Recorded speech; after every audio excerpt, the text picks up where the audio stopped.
So I watched Derren Brown's Push last night, and I thought it was interesting. They basically combined two psychology concepts. One is social compliance and conformity, and two is trust in authority figures. So probably the most famous psychology experiment of all time is the Milgram Experiment. What this shows is that people, if they believe that there's someone who's in a position of authority, could be a doctor, could be a cop, could be a researcher, in this case it was, if they believe someone is in a position of authority, they will follow that person's orders and not critically think about what this person in authority is asking them to do. And they could even potentially follow orders to the point of doing horrible things like killing someone. So in the Milgram Experiment, they had a researcher. They also had someone who came in because they thought they were taking part in a psychology study. Then they had someone who's called a confederate. This is a person who seems like they're also just taking part in the study, but they're also another researcher. So the researcher would tell the person that came into the study, look, this confederate, he's going to be answering questions and trying to get them right. If he gets them wrong, you're going to give him a shock, and we're going to see how these shocks affect learning.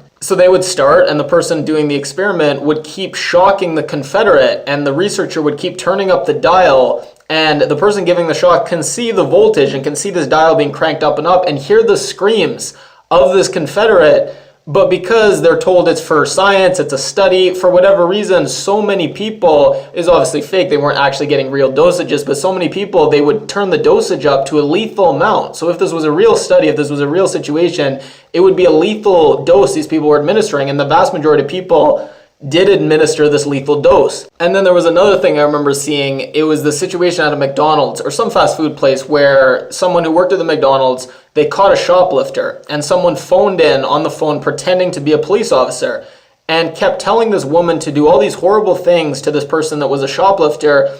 And because the woman thought that it was the policeman she was talking to, she did horrible things to this young girl. She stripped her down, she put her in a room, locked her away, left her there, and just all these horrible things that you do just unthinkingly following authority when you're not critically thinking about what you're doing. So in Derren Brown's Push, the authority factor was the fact that this was at a big charity event with all these powerful people, all these rich people, all these celebrities, and this person, a nice little touch was he was kind of wearing ordinary clothes. He was very underdressed for the event. So you're putting people in a situation where they feel like the people around them telling them to do all these horrible things are authority figures. And then the second psychological concept is social compliance, conformity. Now, how they did it in Derren Brown's Push was they actually ran a kind of pre-selection tool to try to find people who are very socially compliant. So the people that they ran through the simulation to see if they would listen to what all these celebrities and all these charity people were telling them to do, even if it was horrible, they only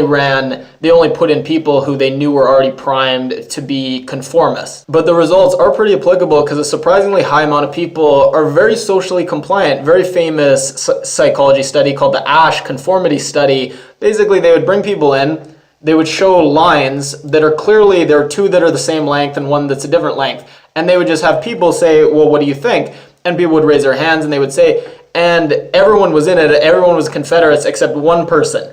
And they would have everyone else in the room say that lines that are clearly different, not even close, lines that are clearly different sizes, everyone would say, oh no, those are the same size.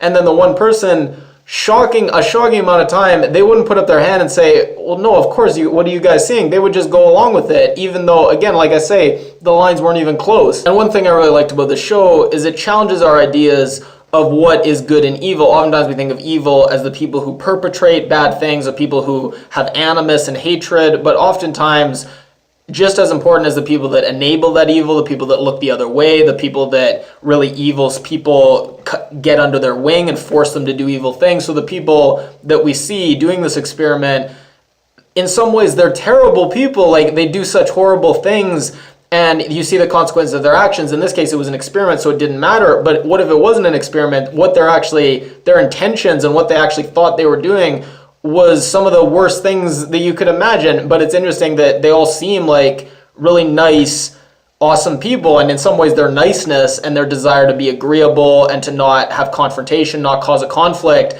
that desire to not cause a conflict can lead them to actually killing someone. And what I also liked is how they started the experiment with something really, really small. They would get the person in the experiment to mislabel food. And it seems like a relatively minor thing, but once you do that minor thing and suddenly you feel you're in the wrong and suddenly you feel you're complicit and suddenly you're insecure, suddenly to cover that up and now you feel like you have something to hide and suddenly you start to lie and you start to spin and suddenly this minor thing can escalate until you're doing really horrible things. And oftentimes a lot of crimes and really horrible things, they start with a relatively minor transgression, and then all these attempts to cover it up and to lie and hide, it just escalates and snowballs until you've done not a minor thing, but a really horrible thing. So as far as grading this little hour show, I really like the concepts it's exploring. I felt like at times it was too goofy, and it made the insights and the realizations hit a little less hard.